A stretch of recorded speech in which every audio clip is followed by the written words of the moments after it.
Welcome into the Buffett's Buffet podcast, 5 Things on My Mind edition. Yeah, we got some stuff to discuss here. On Lunch podcast, unofficially brought to you by Crescent Plumbing Supply. It's like a shout out. Maybe every pod I do, I'll just kind of do a shout out to a local business. Today will be the one I'm looking at right there, my work, Crescent Plumbing Supply. Around for over 100 years. We got all the plumbing supplies you need, pipe, tanks, toilets, discussions to go with the discussions, fittings, good people, possibly some snacks. We got popcorn in the front, so when you're sitting there ruminating about what kind of plumbing you need, yeah, get yourself some popcorn, get yourself some coffee, maybe walk around a little bit, see what you need. So, Dan Buffa, you've been listening and reading and consuming my content since 2011. That's when the WordPress blog kicked off, and then KSTK and Game Time and TV with Show Me St. Louis and Studio STL. Then eventually 2022, my friend was kind of writing for Substack, and I thought, that's a cool new shiny blog. And the KSTK thing was kind of dying down. For a while I spread my content out throughout the whole web. I was once writing for like 3 or 4 websites. That just gets to be a little crazy. People go, where can I find your stuff? Well, do you have a few minutes? It's just kind of became a whole conversation.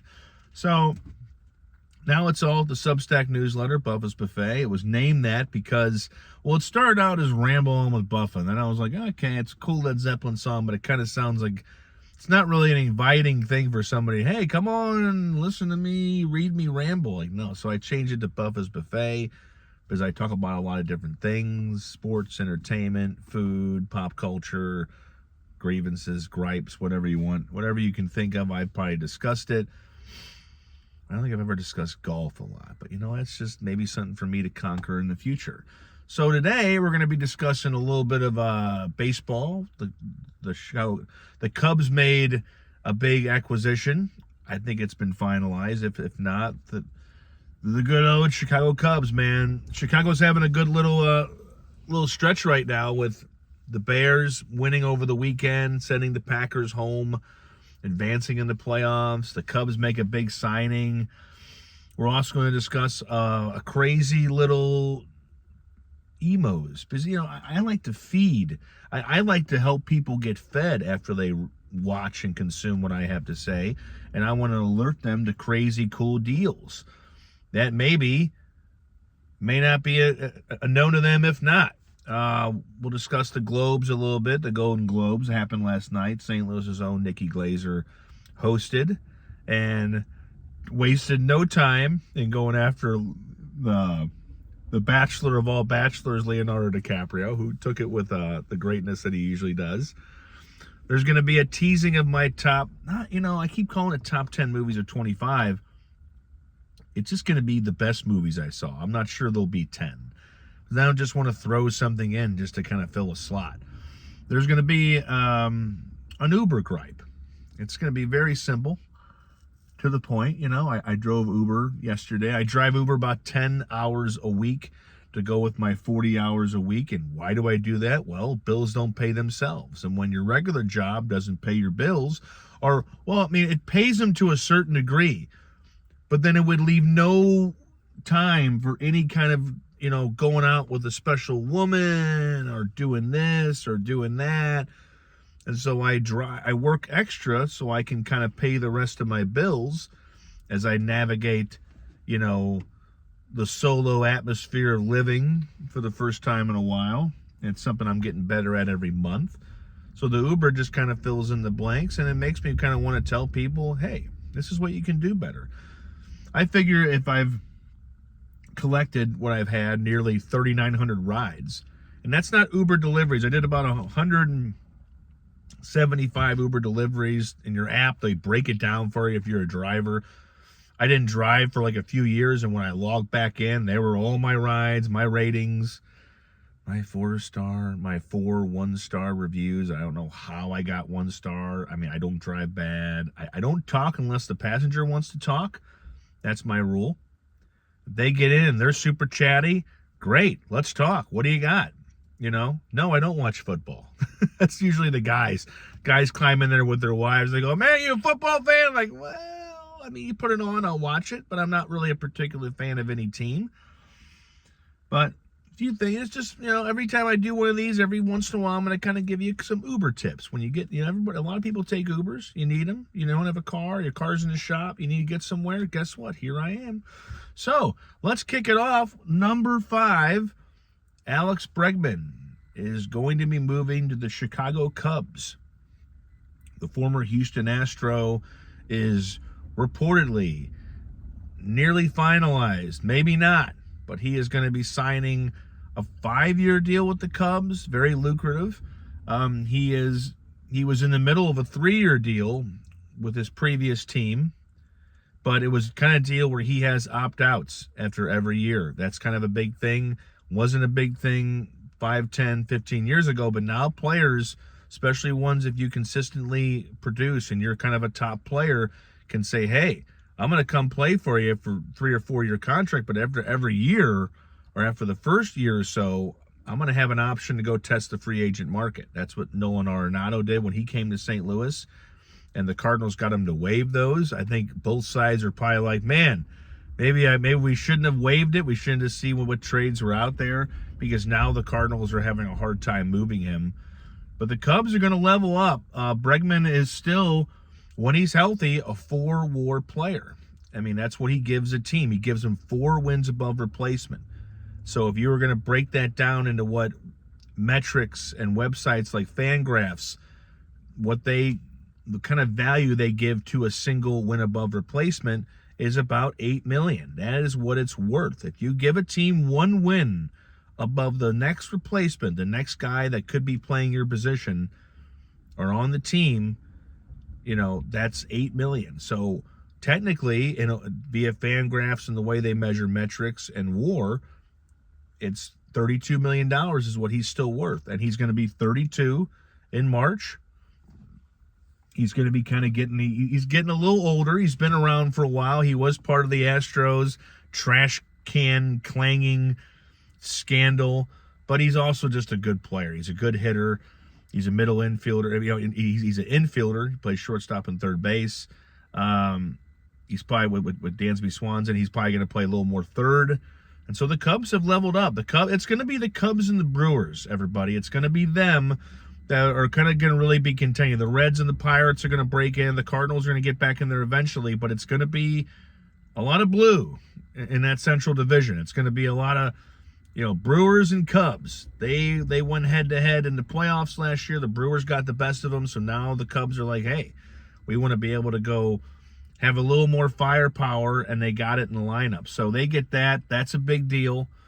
5-year deal. I'm not sure about opt-outs if he gets those, but the division got a little tougher with Alex Bregman coming to the Cubs.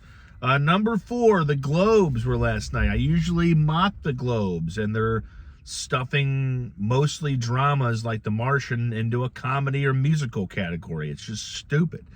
They shouldn't do it. So there's a lot to kind of make fun of, but there's not a lot to make fun of when it comes to the host, and that's Nikki Glaser. She does a great job. She did a great job the first time. I didn't really watch a lot of the show last night because when in social media, you can see all the funniest clips, all the funniest things she says. They're going to be online. They're going to be in Reels on Facebook. They're going to be on YouTube. They're going to be on Blue Sky and Twitter and Facebook and Book of the Face and whatever. So, and, the biggest one last night was where she took aim at Leonardo DiCaprio. And it always has to do with the fact that he dates young women. Leo, I mean, look, you could do it. I don't mind older women. I mean, I don't have to have a girl in her 20s. Even if I'm 43, it isn't like I'm thinking, well, I got to get myself a nice 22-year-old. No. But Leo's like, expiration date's coming up. But so Glaser took a little aim at him and said, Leo, you've done all this. You've won 3 Golden Globes, an Oscar, and worked with all the best directors. And you did it all before your girlfriend turned 30. And, of course, Leo, being the best sport, instead of staring at her like, he just goes, yep, it's true. I like to bang young women. Good for you. At least he owns it. And then and she did kind of make a thing. She's like, we don't know anything about you, because Leo doesn't really give a lot. DiCaprio has probably given his most revealing interviews on this One Battle After Another tour, where he's actually went on interviews with Benicio del Toro and actually spoke and given some stuff, as he doesn't do it. He kind of keeps to himself. When he goes through airports, he's got his hat down. He doesn't like really revealing a lot, because I think it's a classically trained actor thing where you're an actor. You don't want everybody to know you and be able to put all the ins and outs together. Like, for better or worse, we know Dwayne "The Rock" Johnson. He's everywhere. He's all over the place. He's got ownership stakes in the XFL or UFL, and then he's got Under Armour brand, and then he's eating cheat meals, and he's working out, and he's losing weight, and he's putting on weight, and it's just, we know everything about him. Leo kind of leaves a little bit to kind of get to know. So she had a point, and she's like, the only really interview that Glaser could find anything on is where Leo talked about what does he really like, pasta, and pasta. And of course, this is where it's great. Leo just kind of goes, yep, that's it. And he does that little Scorsese like, But it was good. I mean, the reason to watch the Globes is kind of to watch Glaser just roast these people. Because, it's like Ricky Gervais said, they can get roasted. They're not, the Queen of England, a highbrow politician. They're actors. They go to the set, they put their makeup on, and they go, or whatever, so they can take a shot. If I can take a shot, if I can have 90-plus Twitter accounts, back when I was really on Twitter, I'm back on there now, and I got a total of 3 followers because I kind of deleted my account, deactivated. I got so fed up with that hate-fueled fucking universe over there. But when I was on there, I had about 15,000 followers, and I had about 90 to 100 accounts blocked. Because it was all like, Dan Buffa sucks. Dan Buffa's kid's stupid and retarded. Dan Buffa's I mean, it's just like, so if I can take that, Leo can take some shots. And he can take it from Nikki Glaser, who was wearing this fucking beautiful red dress. Anyway, so I don't really know who won, who cares. That's the takeaway. Number 3, the best movies list will be coming out. I know it used to be get it in by the end of the year, by January 1st. And now with award shows kind of happening like last night, the Globes, and then, the Critics' Choice happened last weekend or the weekend before, and now the Oscars are still about a month and a half away. You can get these out. I mean, a lot of these movies, like the Bradley Cooper Is This Thing On, it just came out in St. Louis. They're just kind of spreading to the rest of the country. So there's not really a big kind of wait. So my best movies list, top 10, I don't know if I'm going to have 10 movies. I don't just want to put it on there, but just to make 10, to make a nice round number. It's going to be called The Best Movies I Saw in 2025. And I want to say a movie that a close person to me watched last night, Warfare, is going to be on there. Came out in April. It was released by A24. That's a indie studio that's kind of moving up. Neon and A24 are a couple of studios. If you see their thing before a movie, man, they're not messing around. And Alex Garland, who did Civil War and likes to do some sci-fi or also hard-hitting, realistic movies like Civil War. He did this film called Warfare co-directed with a guy named Ray Mendoza, who is a soldier who was overseas, I want to say back in 2006, or, he was overseas, and him and a group of soldiers were having to keep overwatch on other SEALs and soldiers in kind of an enemy territory, and they weren't supposed to be seen. And when the enemy spots them in their house, kind of keeping tabs on them, they attack. And these soldiers are just they are locked in this building where they're literally not holding them captive, but holding, a family there so they can use their house. And they're getting bombed, they're getting shot. And it's the whole 90-minute movie is about them trying to get out of there. And it's pulse pounding, it's visceral. The movie's going to kind of mess with you a little bit because it's just so instantaneous, and it doesn't slow down, and it starts going and going and going. And it starts out with the most hilarious workout video ever. to tell you what soldiers do when they need a little bit of entertainment. So Warfare is going to be on there, and a movie called Materialist will be on there with Dakota Johnson and Pedro Pascal and Chris Evans. That just tells you where my film tastes go. War movie and then Dakota Johnson. Saying. Maybe one day they'll come together, maybe not. So that's going to be coming out. Best movies of the year. Number 2, emos, ladies and gentlemen.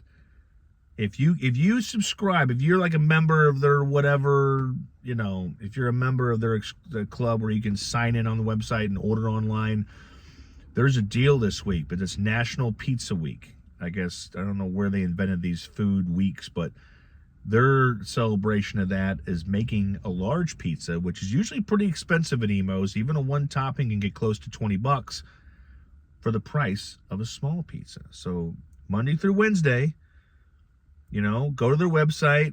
It's either going to be on there, or you might have to kind of sign up where you have a login, and all that's going to do is make it easy to order online. You don't got to call them and pull some guy away with Provel and pizza dough over his hands. What do you want? Order online if you can. You want to do a local restaurant or any kind of restaurant, especially local with probably has less staff, order online. Don't call and bother them, where they got, I got to put you on hold, and then you wait, and then you doze off and you forget what you wanted. So just do that. But if you do that for Emo's, if you have that account, you can get a large pizza for the price of a small. Because, and why is that on this podcast? Why not? I could talk about opinions and sports and movies, or I could just tell you a cool deal of how to get some tasty pizza. And if you don't like Emo's, then you know what? Keep listening. Don't worry about it. Don't go online and go, Emo sucks. Yeah, you're the majority, okay? If you don't like Provel, you're not going to like Emo's, okay? Every thin crust pizza out there is a cookie cutter square crust. It's the same taste. It's Cecil Whitaker's, Emo's, any pizza, Joey B's, it's all the same thing. So it's either if you like the toppings or you don't. And Emo's does it well. So don't just shit on something, especially a local company, just to shit on something. Get better. Get more creative. Maybe go try them again and see if your taste buds have changed. If you don't like them, it's because you probably don't like Provel. It's not because you don't like square St. Louis pizza. It's all the same, except for the toppings. Get a little worked up about this. I get like a Bernie Miklasz gripe. When Bernie gets worked up during his pods, it's usually because of what people comment with. And if you're going to comment on stuff, then you let us, people like us, dissect that shit and take it apart and go, this is wrong. So go enjoy some Emo's or go get your damn Domino's, okay? And know that you're eating less pizza. Number 1, as I check my time, 5 minutes left on lunch. I got one more gripe to make. Uber riders. If you tip your bartender who just opened a beer for you, if all they did was open a beer for you and you tip them, or the people go to the dispensaries to get their herb or whatever, and you give your bud tender a tip, if you get into an Uber, point at the screen, because I know somebody who listens to this stuff doesn't tip right.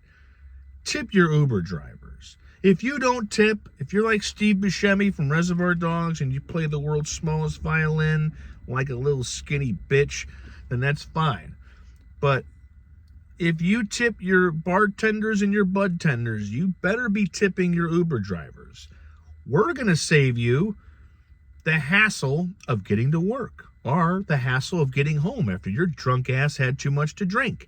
And I'm going to save you a DWI or some other big flashy ticket that you're going to have to get scrubbed off your record and pay a bunch of money. So, for the love of good scotch, please tip your Uber drivers. Doesn't have to be $5 or $10. I love getting those tips, but $1 or $2, it adds up. Throw a few shekels, especially for a guy like me who does not drive crazy. I drive regular. Some would say, oh, Dan drives slow. No, I'm just driving normally. I'm not driving like we're in a Fast and the Furious movie and we have to get to A to B in a quarter of a mile. So tip your Uber drivers. especially the ones that do it right. If they drive you well and their cars doesn't smell bad, I pump a little Hugo Boss into the air because that's some good fucking cologne. Okay? You smell that, you're like, oh, it's warm, and then you get out of my truck, and then you're fine. Throw me some Uber money. Just a couple extra bucks. But whatever the Uber ride is, we don't get that. We get about 2/3, if that. So just know that. We're like, I'm already paying you. No, you're paying me a quarter of that. Okay? Uber's taking it. The casino of ride shares taking it. So please, once again, tip your Uber drivers. Because if not, I'm going to fine you. And I'm going to kick your ass. And nice, chatty, opinion-giving Dan could turn into Jason Statham times 2. All right, that's it. Have a good one. Thanks for watching. Thanks for listening. If you really want to pay it back, subscribe to the blog with your email. It'll be right there stuffed in with all the junk shit you get. Get it.